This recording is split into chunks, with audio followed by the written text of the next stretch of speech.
शिवाय।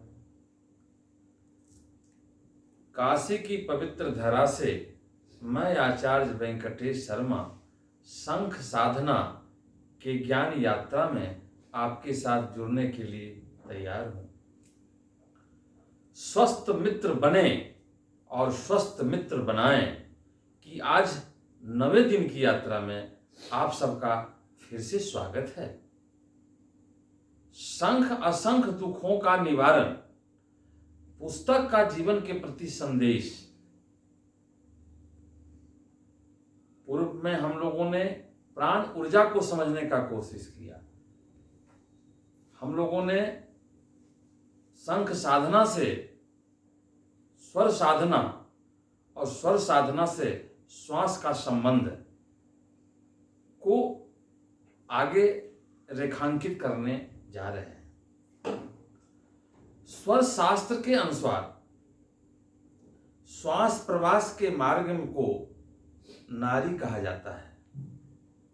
जो हमारा स्वर जो विज्ञान है, जो स्वर साधना है, जिसको हमने शंख साधना से जोड़ने का कोशिश किया है कि शंख साधना जो हमारे सातों चक्रों को संतुलित करने में सहायक सिद्ध होता है, उनका स्वर से श्वास का संबंध जैसे मौलिक विषयों को हम आपके सामने रेखांकित करना चाहते हैं।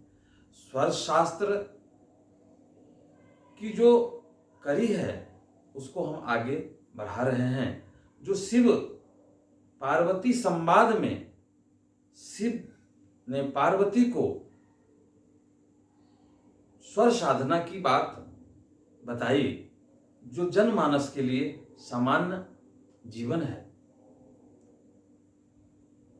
शरीर में इन नाड़ियों की कुल संख्या 72,000 होती है। हमारा जो स्वर शास्त्र के अनुसार जो श्वास और प्रवास के मार्ग में जो नाड़ियों का जो शरीर में जो जाल है, उस जाल में हमारा जो केंद्र है वो 72,000 नाड़ियों के संकलन से बना है। इसको नस समझने की जो हमारी सोच है, तो हम इनको इस रूप में प्रकट करना चाहते हैं, इसे नसें न समझें और ये प्राणी के प्राणवायु के आवागमन का मार्ग है। सबसे महत्वपूर्ण नाड़ियों में से एक नाभि क्षेत्र में स्थित होता है, जो कुंडलित सर्प के आकार में होता है और कुंडलिनी के रूप में जाना जाता है। कुंडलिनी के 10 प्रमुख नाड़ियां, कुंडलिनी से 10 प्रमुख नाड़ियां निकलती है, जो शरीर के विभिन्न भागों में फैलती है।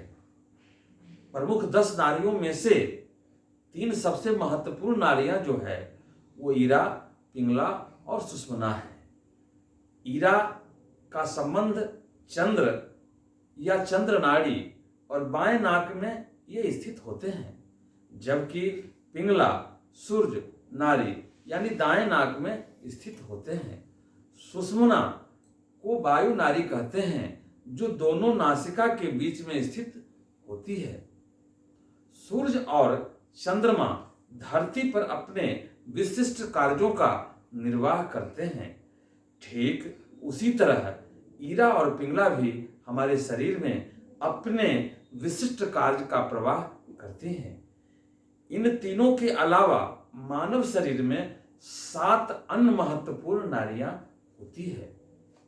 इसमें गंधारी नाक में, हस्त जिह्वा दाहिने आंख में, पूषा दाहिने कान में, ऐश्वनी बाएं कान में, उल्बुसा मुंह में, कुहा श्रेणी में और शंखनी गुदा में स्थित होती है। इस प्रकार हमारे शरीर में 10 नाड़ियां 10 अलग अलग स्थानों पर स्थित होती हैं, जो प्रत्येक अपने अद्भुत कार्य का पालन करती है। तो हम लोगों ने नाड़ियों के संबंध में स्वर से स्वर साधना की तरफ और शंख साधना से स्वर साधना को समझने का कोशिश कर रहे हैं।